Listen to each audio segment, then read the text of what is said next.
Welcome to the Agency Expert version 7 Transition video series. The purpose of this series is to identify the similarities and differences between the 32-bit version 6 and the new .NET version 7 Agency Expert. You'll find that while many of the functions look the same or very similar, the new capabilities and background functions that drive the application have made it the most powerful and robust agency management system currently available.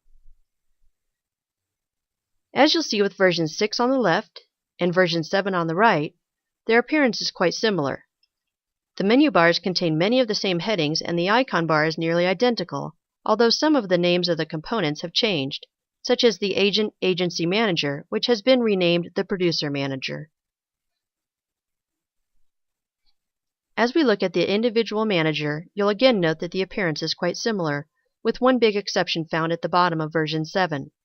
The new Agency Expert utilizes a grid data entry system. This will allow you to add, view, and edit data directly in the grid, and will also allow you to store multiple entries and view them concurrently in the grid, or with one click view them on the form. Another change is the elimination of tabs, and replaced instead with changing forms in the right panel, with the left panel staying visible. We'll now be focusing just on version 7 and how these new functions are accessed and used. This portion of the series will focus on the data grid. The Agency Expert.NET version uses a grid to store, view, and manipulate data. We'll begin by adding a new client, but first, a quick look at the record tools. Just as in version 6, version 7 uses icon buttons to add a new record, delete the current record, save changes to a record, cancel unsaved changes, and clear the record from view. Note, the order of the Save Changes, Cancel Changes, and Delete buttons has changed. You'll see that the Search button, now called Find Records, is still present and used to search by field. The next group of icons are used to move throughout records, found using either the Find Records button or the Search button, which uses queries to find records. These functions will all be demonstrated throughout the series. We begin to add a new record by clicking the Add Record icon.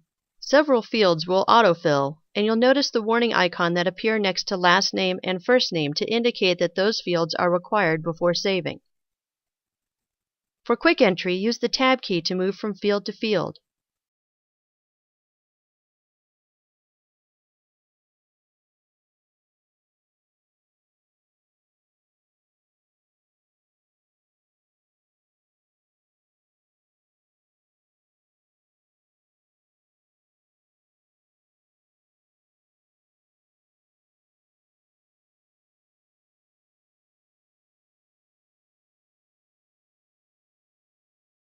Just as in version 6, version 7 uses a lookup function for the agent field. Enter any desired lookup criteria in the field and click the magnifying glass to search for matching records. Then double-click the desired record to link the agent to the new record.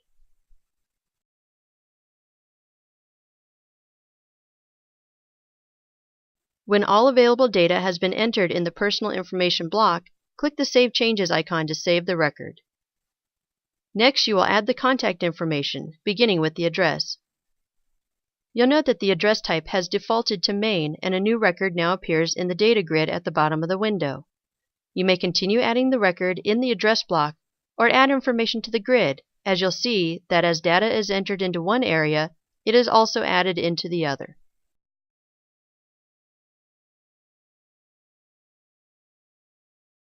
Once you have added the address, you may either click the main Save Changes button that will save all changes made, or click the Save Changes button in the address block, which will only save changes within the address block.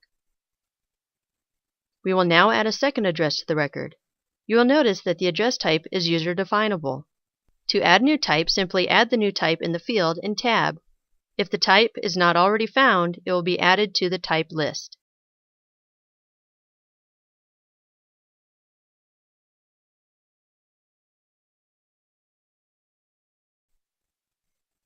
When an additional address is added, you will see in the grid that both addresses are shown, with the first marked as primary. To change the primary address, simply click the checkbox next to the address that you want to make primary, and then click the Save Changes button, either in the grid or the main Save Changes button. An indicator in the grid shows which record is currently being viewed in the block.